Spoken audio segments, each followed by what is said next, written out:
Be me. At groceries store. I've only 2 items left to put in my shopping cart.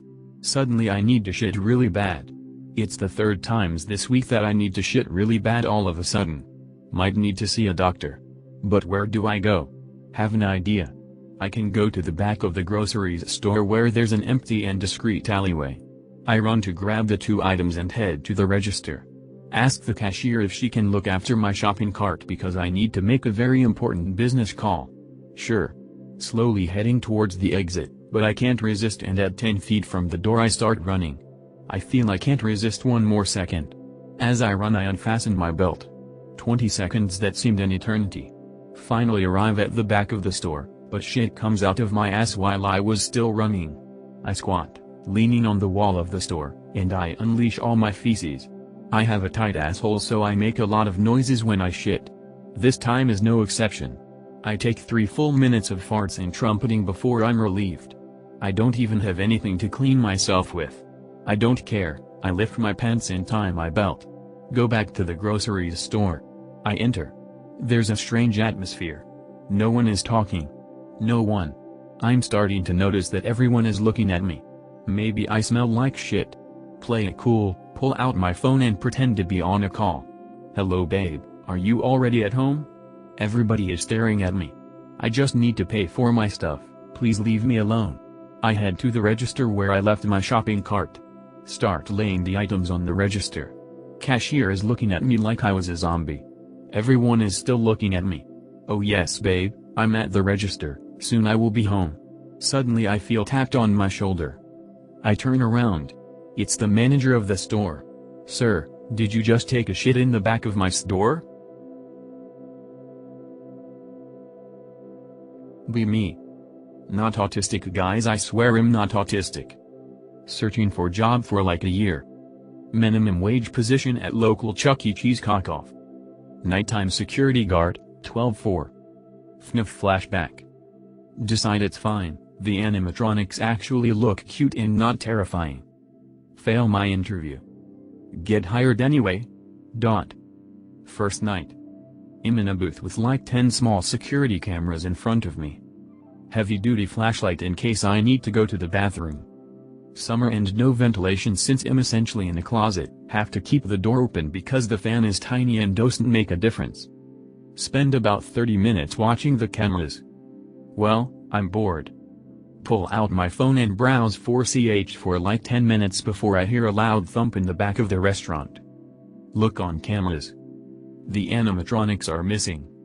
What the? Look down hall. Empty. Look back on cameras. One of the animatronics is walking in the halls.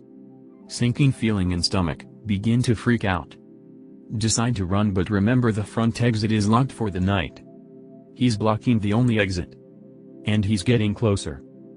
I grab my flashlight. He reaches my closet and stops. Decide the only way I make it out alive is to attack. Turn the corner and jump him. Beat his face in with the flashlight. Don't really remember much past this point, but eventually I realized it's just a guy in an animatronic suit. He takes off his mask and starts yelling. What the fuck, bro? You fucked up my face, idiot. He's bleeding from his nose. Turns out they were doing a little hazing and wanted to scare me on my first night. None of my coworkers will talk to me. Guy had to get surgery. We have a silent agreement not to tell management lest we both get fired. What do I do, brothers? I fucked everything up on my first night. The other coworkers are bitter at me and making snide remarks, doing things like covering their noses around me. I can't quit or it's back to the job search. How do we just move on? We had planned to go to a music festival as the last thing before she moved away. It was gonna be me, S.J., and a couple other people. We get to the music festival. I don't really like any of the people playing, they're all EDM fags and I'm not super into that. Get everything set up. We're ready to rock and roll. Get a phone call from NY. It's my cousin who I don't speak to for reasons. Letting me know my grandma is dying. That I better fly down to say goodbye if I want to see her before she dies. I'm losing my shit at this point. My grandma was one of my best friends. She had dementia, so she would always forget she called me, so she'd call again. I spoke to her literally every day of my life. I would make sure to call her and check up on her and let her know I loved her. S asks me what's wrong because I'm losing my shit. Tell her. She tells me try not to think about it, just have a good time at the festival. The fuck? I get noticeably mad when she says that. S, who has never been through the loss of someone close to her, tells me don't be so uptight man, I was just trying to help. If you need me I'll be over there at the stage. Where Zed's Dead is gonna be playing, I wanna get a good spot near the stage. Literally felt betrayed. Call up one of my internet friends. She was at work but she literally took a break to talk me through it. I felt so fucking alone man. Call my dad to pick me up. We get home, look up how much takes were to say goodbye to my grandma. Get a phone call. Nana passed away anon, I'm so sorry. I shut down. I don't speak to anyone, not even my father. S doesn't message me. The only people I know that would say something are S and a handful of other people. Get like 2 I'm sorry anons and nothing from S, but maybe, just maybe, she's at the festival and doesn't have service. She posts on her Snapchat pictures of her having a good time. Feel fucking hurt and betrayed almost.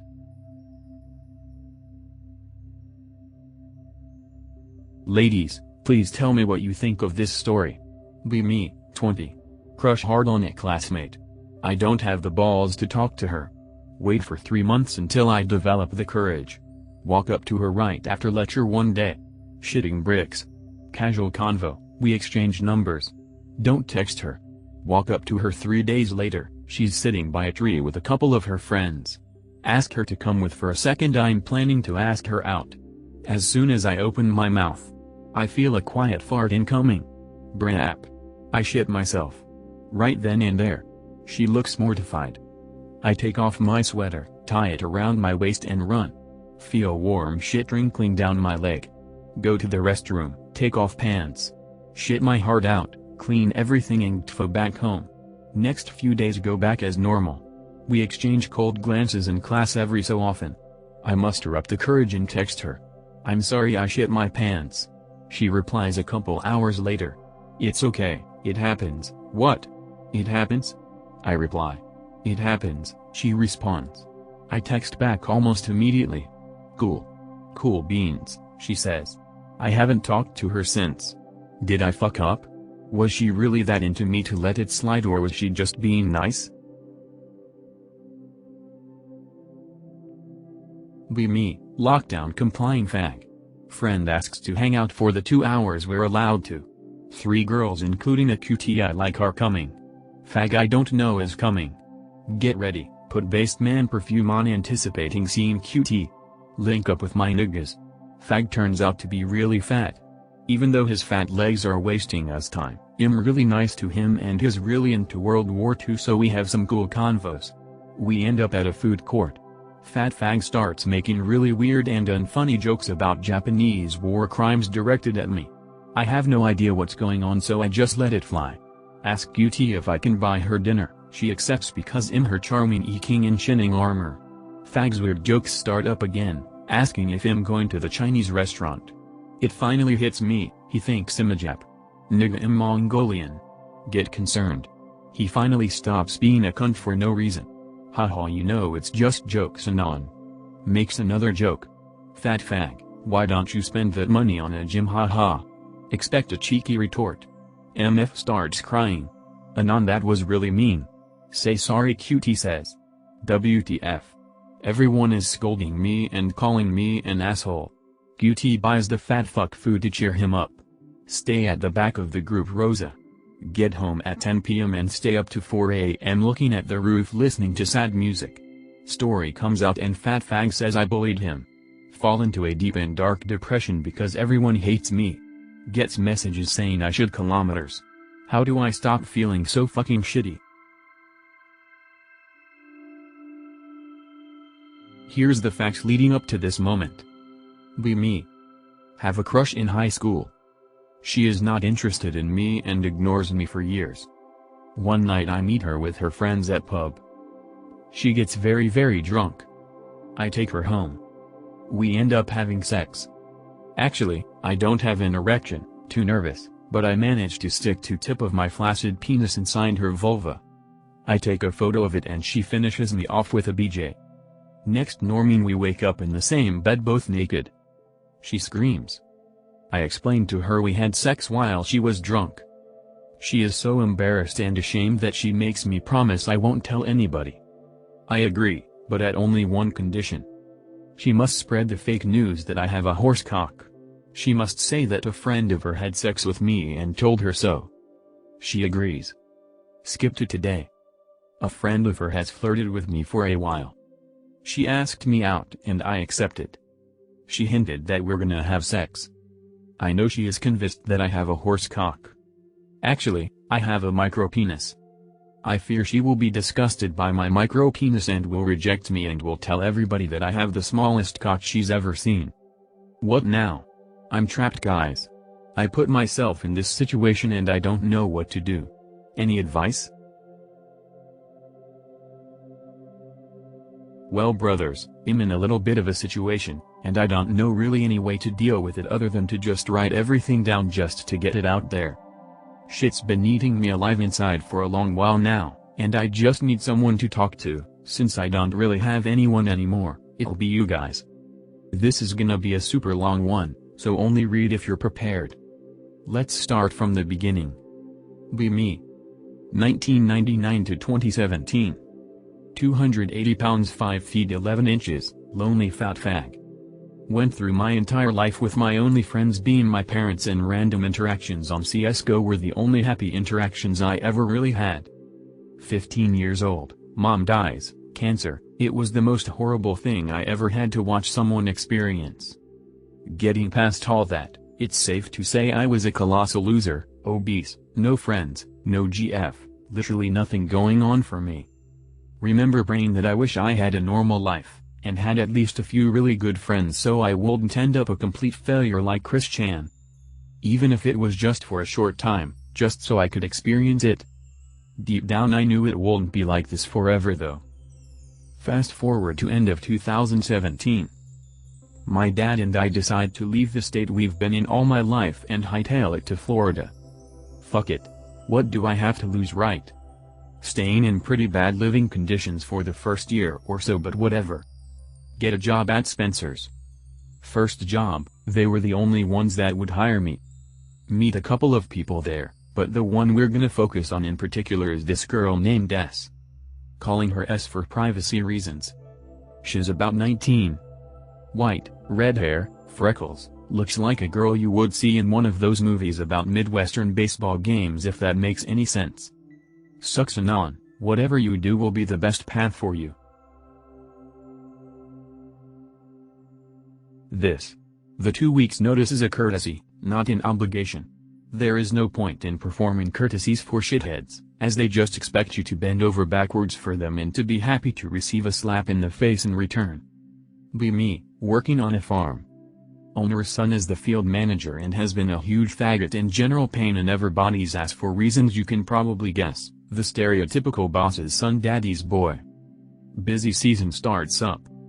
Pandemic caused massive increase in orders. We need to be doing field prep so we can plant, and we need to be setting up irrigation equipment for the summer. There is no shortage of shit that needs doing, and if anybody fucks the dog we are fucked. Owner's son decides to stay home doing coke for a whole month, only coming in twice a week to do deliveries he absolutely has to do, and to tell us to do his job for him.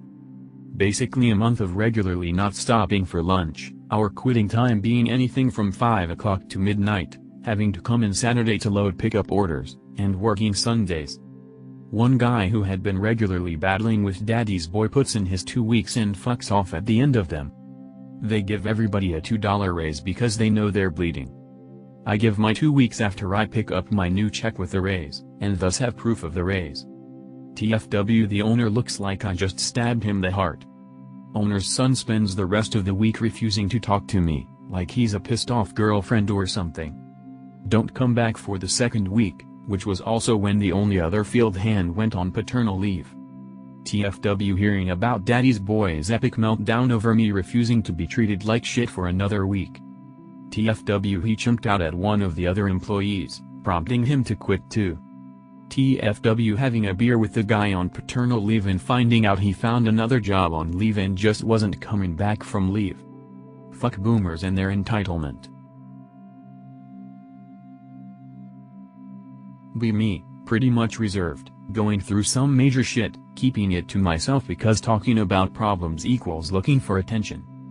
Have decent amount of friends, guys and girl from different circles, feel like they kind of treat me as a pushover. I make effort to be there for them, get along, etc. Feel like I'm always put last, can't be honest with them, get cancelled on, no replies, despite them being on their phone when I'm with them. Attempt to reach out to them about my problems that I don't tell about. They make dismissive comments or disrespectful jokes thinking they are being funny. Tell them it's not funny, they act like I'm being a loose cannon. Start to hit a point where I put myself first, working through issues, finding myself, developing my values and goals, building confidence. Start being more vocal and having conviction in what I say. Friends start to butt heads with me, continue to act as if I'm a pushover. Discover I really don't like who these people are, and realize they have never really respected me, and that being around them has somewhat stunted me. Realize that they will always try to force me into a box so don't fit in anymore. I'm leaving them for good, or at least until I can come back new and unable to be brought down by them. I cut them all off without explanation, except 1, 2 attempts to undermine my reasons for cutting contact. Go back to college to build a career, meet great people there. Graduate everyone moves back to hometowns, I now have almost no friends. Now 5 years later, old friends start to occasionally message me, saying they miss me and want to reconnect. What do you think? Bad idea? I feel like there's a chance that if I attempt to reconnect things will blow up because I'm not the person who will fit into the box they potentially have waiting for me to shoehorn into. I'm not someone who is going to let things slide anymore, and I know that people often don't like chance when it doesn't serve them.